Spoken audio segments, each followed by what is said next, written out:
The morning air bit into Sarah Chen's bones as she awoke in the back seat of a 2009 Corolla, Maya asleep beside her, small fingers clutching a well-loved stuffed bunny.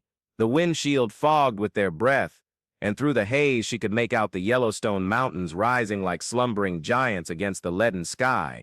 3 days of non-stop driving from Portland, fleeing Marcus and his increasingly violent threats, and now here they were, in the middle of nowhere, with $15 in her pocket and a gas tank that wouldn't last much longer. Maya stirred, rubbing her eyes with balled fists. "Mommy, I'm hungry." The 4-year-old's voice held a heartbreaking resignation. How many times had they gone hungry in the past few months? How many nights sleeping in the car, how many cheap motels paid for with their last few coins? "I know, sweetheart. We'll find somewhere for breakfast," Sarah lied with the practiced ease of someone who'd told 1,000 lies before, each word a small death in her chest.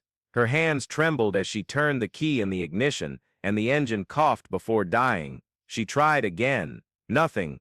Panic clawed at her throat like bitter bile. Not here, not now. Not with Maya depending on her. She got out of the car and popped the hood, feigning an understanding of mechanics while Maya pressed her face against the back window, watching with dark, wary eyes that seemed too old for her childlike face. "Trouble." The voice made her jump. A man approached along the trail, tall and lean, with a grizzled beard and clothes that had seen better days. He carried a heavy backpack and had the kind of intense, invasive gaze Sarah had learned to distrust. "The car won't start," she said, instinctively positioning herself between the stranger and Maya. "I'm David Miller." He extended a dirt-stained hand. "I work around here, know these roads like the back of my hand. I can take a look if you'd like." Sarah hesitated. Every fiber of her being screamed to run, but where? She was trapped between distrust and desperation always won. "Sarah, and this is Maya." David waved to the girl through the window, and something about his smile made Sarah's skin crawl. It was too kind, too studied. Beautiful little girl. How old? 4. The answer slipped out automatically, but Sarah instantly regretted giving away any personal information. David fussed with the engine for a few minutes, muttering to himself. His hands were calloused and precise, and Sarah noticed a strange tattoo on his wrist, a religious symbol she couldn't identify. "Fuel pump," he said, wiping his hands on his shirt. "Going to need new parts. Nearest garage is 30 miles away." The world tilted. Sarah felt her legs weaken and leaned against the car, trying to hide the despair threatening to spill over into tears. 30 miles. $15. A hungry daughter. "Look," David lowered his voice. "I know a place around here, a community, a little off the grid. Good people, they help those in need. I can take you there." Sarah searched his eyes for any sign of a lie or hidden motive. There was something in his gaze she couldn't decipher, a mixture of compassion and something deeper, darker. What kind of community? People who live simply, close to nature, close to God, who believe everyone is family. He gestured towards the mountains. "It's about 10 minutes walk from here. You can rest, get something to eat, then we'll see about the car." Maya began to whimper softly, a tiny sound of hunger and weariness that pierced Sarah's heart like a blade. She had no choice, she never did. "Okay," she said, hating herself for giving in so easily. They took only the essentials: Sarah's bag, Maya's bunny, a change of clothes. David carried Maya on his back when she got too tired to walk, and Sarah watched nervously as he whispered things in her daughter's ear, making her laugh for the first time in weeks. Maybe she was being overly paranoid. Maybe, after so long living on the edge, she had finally found genuinely kind people. The community gradually appeared amongst the trees, a collection of wooden cabins and tents arranged in a semicircle around a central campfire.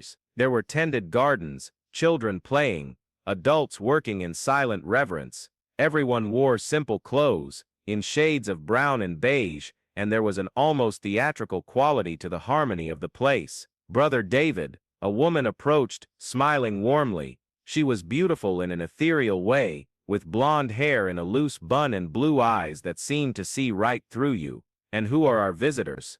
Sarah and Maya. They need help. The woman, who introduced herself as Sister Rebecca, hugged Sarah as if they were old friends. Welcome to Havenwood. You're safe here.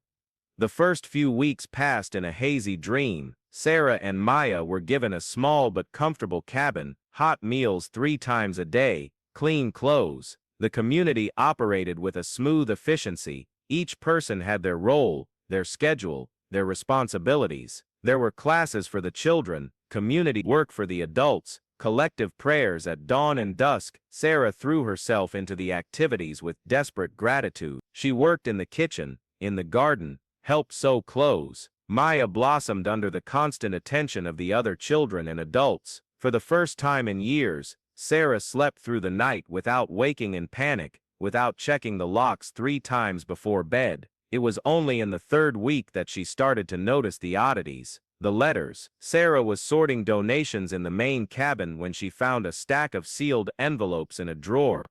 Curious, she picked one up to examine it more closely. The return address was from the community, but the name was a woman called Jennifer Walsh. The postmark showed the letter had been sent 3 months prior.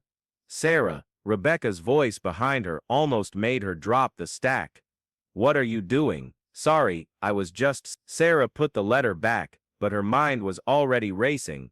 Jennifer Walsh, why did the name sound familiar?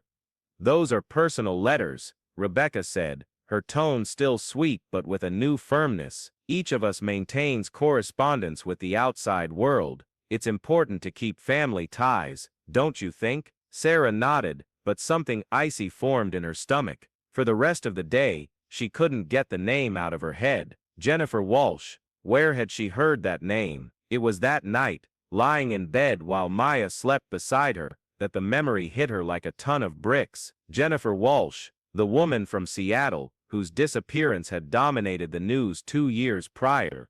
A single mother too, vanished with her 5-year-old daughter on a camping trip, never found. Sarah's heart pounded. It could be a coincidence. It had to be a coincidence. Walsh was a common last name, and Jennifer even more so. But then why were her hands trembling? Why did it feel like the air in the cabin had grown thicker, harder to breathe? The next morning, she tried to broach the subject indirectly with Rebecca. Did you know someone called Jennifer Walsh? Rebecca stopped peeling potatoes, the knife suspended in mid-air.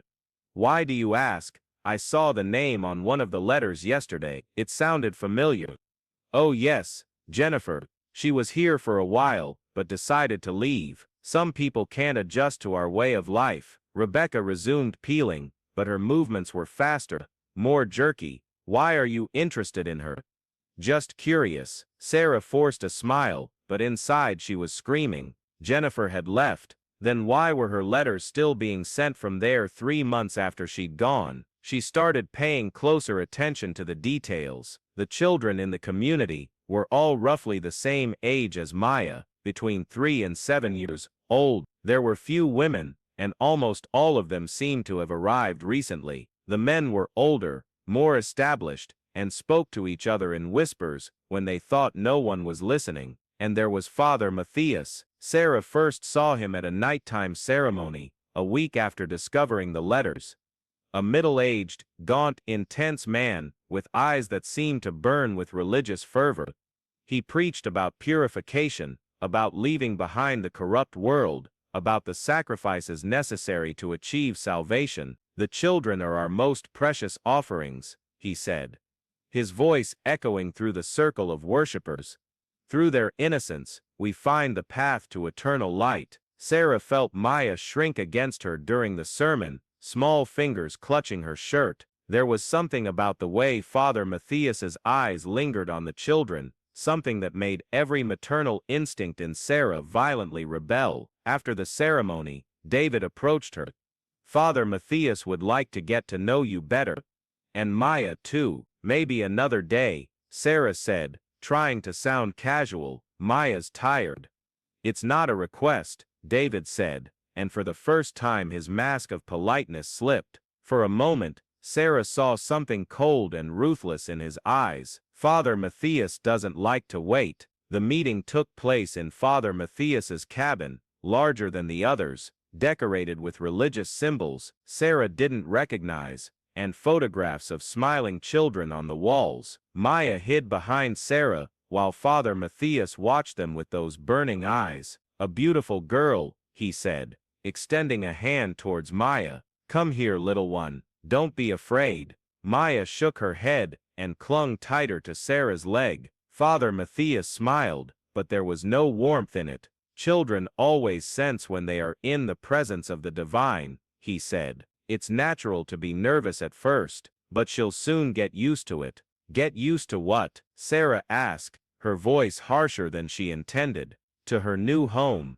her new family, her new life." Father Matthias stood up, slowly circling them, like a predator studying its prey. "You came to us for a reason, Sarah. It wasn't an accident, it was divine providence. We're only staying temporarily, until we can fix the car." "Ah, but the car is irrelevant now, isn't it?" He stopped in front of her, so close she could feel his breath. "You found something here you never had before: security, purpose, a true family." Sarah recoiled instinctively. "I appreciate everything you've done for us, but nothing." Father Matthias's voice cut like a knife. "You belong here now, both of you belong, and belonging means never leaving again." Sarah's blood ran cold. "You can't force us to stay, can't I?" Father Matthias smiled again, and this time there was something terrifying in it. "Look around, Sarah. Do you see any roads, any phones, any way to get out of here without our help?"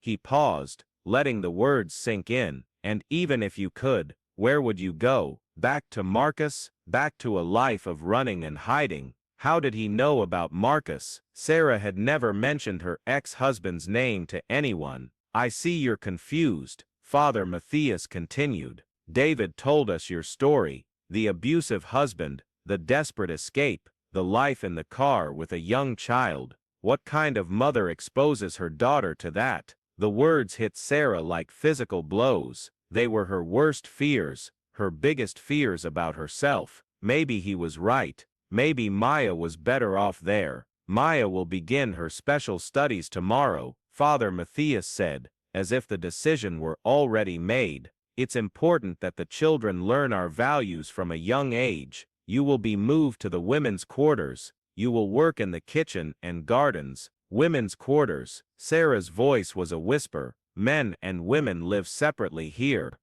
It's purer this way, closer to God's will." Father Matthias sat back down. "You will see Maya during meals and prayers. That is sufficient." "No." The word was stronger than Sarah expected. "I won't let you separate my daughter from me." The silence that followed was thick and menacing. Father Matthias said nothing for a long moment, simply observing Sarah with eyes that seemed to see right through her.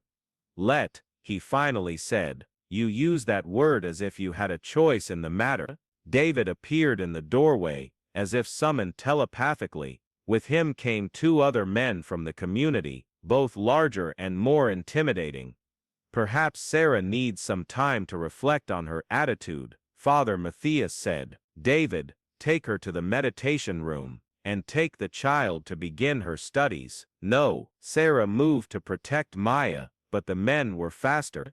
Strong hands seized her arms as David scooped up Maya, who began to scream and reach for her mother. "Mommy! Mommy!" The sound of Maya's cries echoed in Sarah's mind even after they dragged her from the cabin. The meditation room was a small windowless stone structure, damp and cold. They locked her in with nothing but a bucket of water and a thin blanket. Sarah spent the first few hours screaming, pounding on the walls, trying to break down the thick wooden door. When her hands began to bleed, and her voice grew hoarse, she collapsed onto the dirt floor and cried until she had no tears left, and it was then, in the silence of the night, that she heard it. Muffled voices from outside, conversations not meant for her ears. Jennifer was more problematic than we anticipated, but the daughter adapted well. Emily barely remembers her previous life now. Sarah will be different, more resistant. Father Matthias says that if she doesn't comply, Perhaps it's time to consider other options. Sarah's blood ran cold. Jennifer Walsh, Emily, the 5-year-old girl who had disappeared with her mother. She was still here, in the community, living under a different name, conditioned to forget her past life, and if Sarah didn't cooperate, what would her fate be? The same as Jennifer's. She spent the rest of the night planning.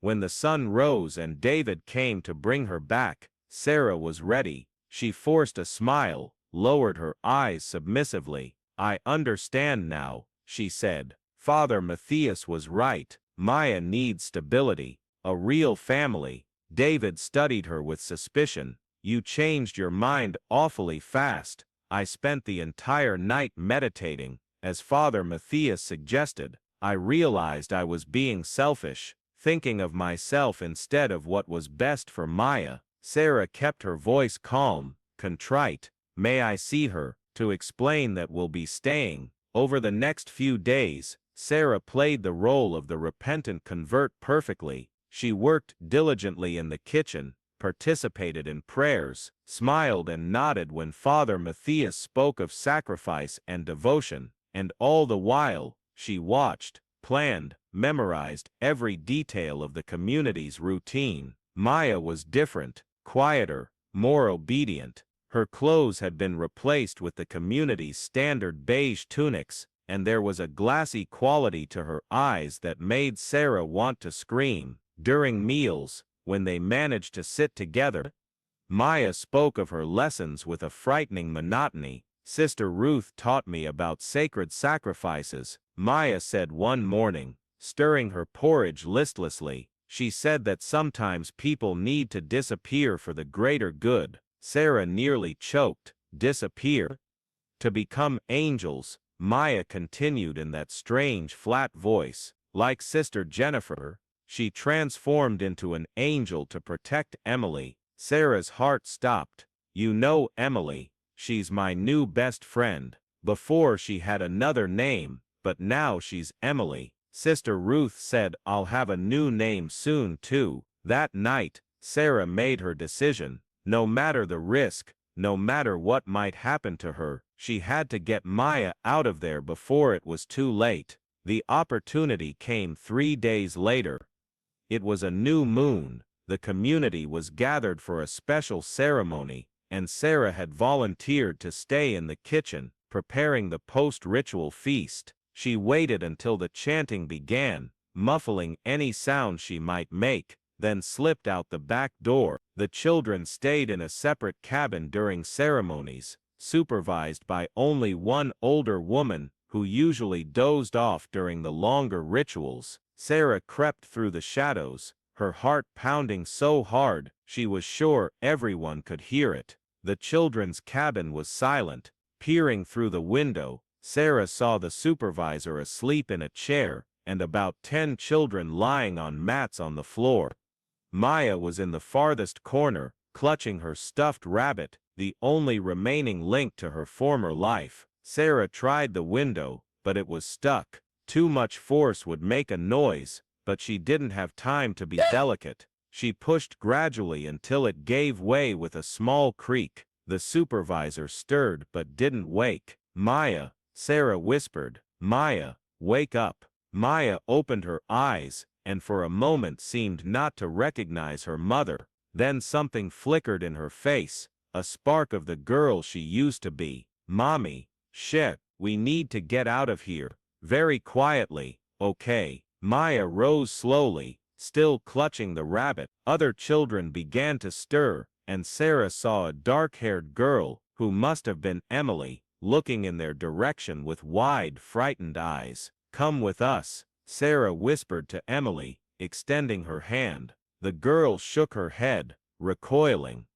"I can't," Sister Ruth said. "If I try to leave, my mother will be sad." "Your mother wants you to be free," Sarah said, knowing she was risking everything but unable to abandon the child. Emily hesitated, then shook her head again. "My mother is an angel now. She's here protecting me." There was no time to argue. Sarah helped Maya through the window, then jumped out after her.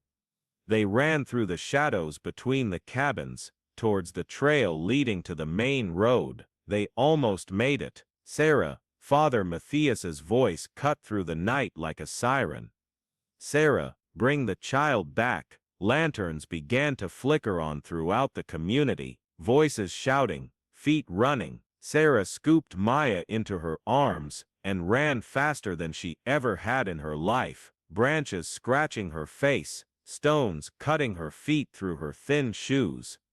"Where are we going, Mommy?" Maya asked, clinging to Sarah's neck. "Away from here, to a safe place." But as she ran through the dark forest, Sarah knew there was no safe place, not for them. The community knew these mountains like the back of their hand. It was only a matter of time before they were found. Then she saw it, a yellow light through the trees, a secluded cabin, smoke curling from the chimney. She ran towards it, praying that whoever lived there had a phone, a car, any way to reach civilization. The door opened before they even knocked. An elderly man, with a white beard and kind eyes, greeted them, as if he had been expecting them. "Come in quickly," he said. "I saw the lanterns on the mountain. I know who you are."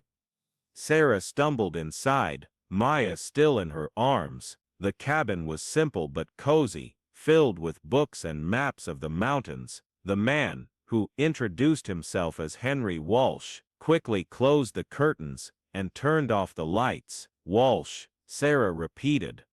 "You're Jennifer's father," he said simply. "I've been looking for her for 2 years, for her and Emily." The world seemed to stop. "They're there, Emily is still there, but Jennifer, I know." Henry's voice was thick with grief. "I found her body 6 months ago, buried near one of the more remote trails. The community said she'd left to start a new life elsewhere."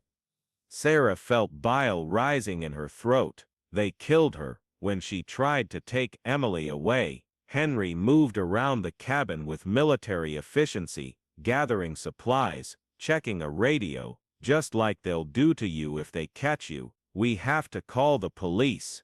"With what proof?" "The word of a runaway against a respected religious community." Henry shook his head.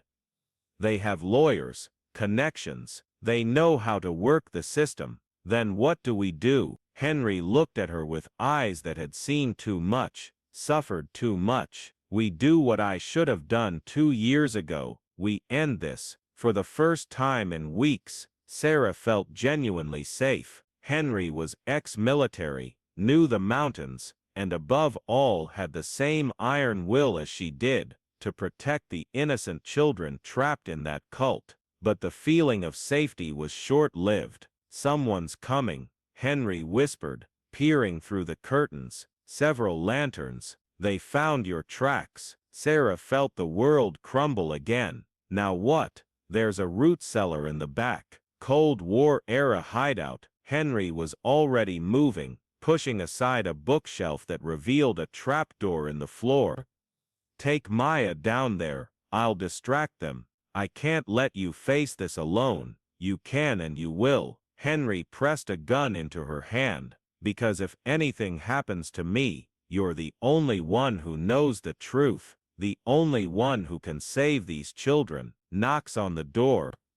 Voices shouting outside. "Henry, we know she's in there." "Go," Henry whispered. "When you can, follow the north trail. It leads straight to the main road. There's a cell phone in the shelter. Call the FBI, not the local police." Sarah descended into the trapdoor with Maya, her hand shaking so badly she could barely hold the gun. The shelter was small and suffocating, filled with emergency supplies and antiquated communication equipment. Maya huddled against her, whispering, "I'm scared, Mommy," repeatedly. Through the floor above, they could hear muffled voices, Henry speaking calmly, other men responding with increasing aggression. Then suddenly, the sound of physical struggle, furniture being overturned, shouts, a gunshot, silence. Sarah waited, counting the seconds, each one an eternity. Maya had stopped whispering,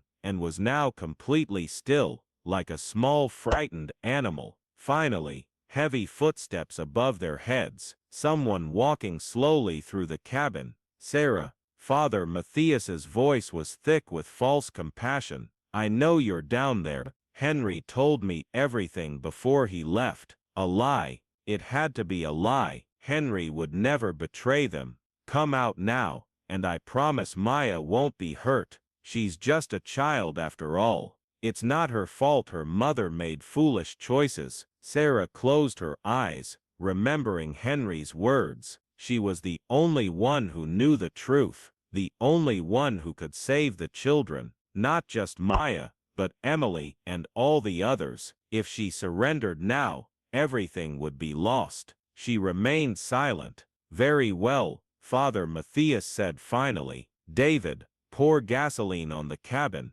If she wants to stay down there, she can stay forever. The smell of gasoline began to seep down through the cracks of the trapdoor. Sarah looked at Maya, at the trusting little face that looked up at her with absolute faith that Mommy would find a way out, as she always did. Except this time there was no way out. Henry's satellite phone was on a high shelf. Sarah grabbed it with trembling hands, dialing 911, as the smell of gasoline grew stronger. 911, what's your emergency? My name is Sarah Miller. I'm trapped in a cult in the Yellowstone National Park mountains with my 4-year-old daughter. They killed a woman named Jennifer Walsh, and they're trying to kill us too. I understand. Can you give me your location? Sarah looked around desperately, searching for coordinates, maps, anything. Then she saw a piece of paper tacked to the wall, a detailed map of the region, with a red marking, Havenwood, lat 44.9778, long minus 110.6909. She relayed the coordinates to the operator as she heard Father Matthias shouting orders outside, matches scratching, the initial crackle of fire. Help is on its way, the operator said. Stay on the line. Sarah held Maya tighter as smoke began to seep into the shelter. Let's play a game, she said, trying to keep her voice calm. Let's pretend we're moles, and we need to take tiny breaths to save our air. Maya nodded solemnly, covering her nose with her stuffed bunny's paw. The heat was becoming unbearable. Sarah soaked their shirts with water from the emergency supplies, covering both of them to filter the smoke. Her lungs burned, but she had to stay conscious. She had to protect Maya. Through the roar of the fire above, she began to hear another sound, distant at first, then closer. Helicopters. Do you hear that, my love? She whispered to Maya. Those are real angels coming to get us. Maya smiled through the smoke, her eyes wide and trusting. I knew you'd save us, Mommy. The noise outside changed. Shouts of confusion, orders being barked, the sound of vehicles approaching rapidly. Then abruptly, the crackling of the fire subsided. Someone was putting out the flames. FBI, come out with your hands up. Sarah had never been so happy to hear those words. She waited until she was sure that authoritative voices were in control, before pushing open the hatch and climbing out with Maya in her arms. The cabin was partially burned but still standing. Federal agents filled the space, and through the windows, Sarah could see Father Matthias and his followers being handcuffed. David was on the ground, clearly injured, while paramedics attended to someone covered by a sheet. Henry, he's alive, one of the paramedics said, noticing Sarah's gaze. Injured, but alive. He was the one who managed to alert our team to the community's exact coordinates. An agent approached, a middle-aged woman with kind but determined eyes. I'm Agent Rodriguez. You're Sarah Miller. Sarah nodded, still holding Maya close. We need your statement, but first, let's get you out of here. There's an ambulance waiting. The other children, Sarah said urgently. There are other children in the community. Emily Walsh, Jennifer's daughter, she's still there. We're already taking care of that. Your call was the key we needed to act. Agent Rodriguez gestured to the paramedics. "But now you both need medical attention." As she was led to the ambulance, Sarah watched the operation unfold around her like a movie. Dozens of agents, children being carefully removed from the community, adults being interrogated. It was bigger than she had imagined, much bigger.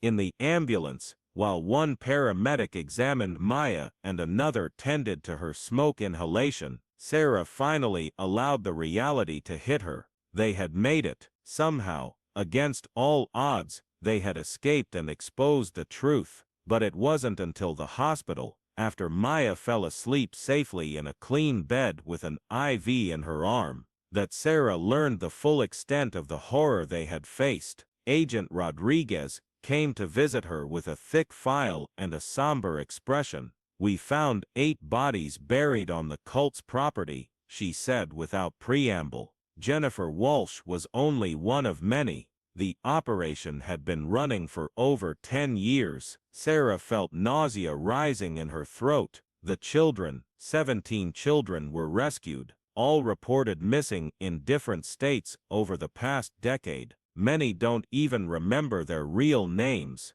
The agent paused. "Emily Walsh is among them. It will take time, but with proper psychological help, we believe most will recover." And Father Matthias Kessler, real name Nathan Brooks, former teacher, expelled from 3 states for inappropriate behavior with minors. David Kessler is his brother, with a history of kidnapping. Agent Rodriguez closed the file. "They won't see freedom again." Sarah nodded, but one question still bothered her. "How did you get here so fast? Even with the coordinates?" "Your call wasn't the first warning we received." Henry Walsh had been passing information for months. He infiltrated the community, gained their trust, gathered evidence. The agent smiled sadly. "He was building a case, but when you called with your daughter, he knew he couldn't wait any longer. His plan was to force a situation that would compel us to act immediately. He risked everything for us." "Yes," she said, "I'll be there." Because some fights never truly end. They just transform into something bigger, more significant. And sometimes, surviving isn't enough. Sometimes, you have to make sure others don't go through the same hell you did. Sarah Miller's story didn't end in that smoke-filled underground shelter. In fact, that's where it truly began. Not as a victim, but as a warrior. A mother who discovered that love can be the most powerful force in the universe when channeled through pure courage. And somewhere in the mountains of Yellowstone National Park, bears continue to follow their instincts, digging, investigating, revealing secrets the earth holds. Nature doesn't lie. Nature doesn't cover up crimes. Nature simply is. And sometimes, that's exactly what the world needs for justice to prevail.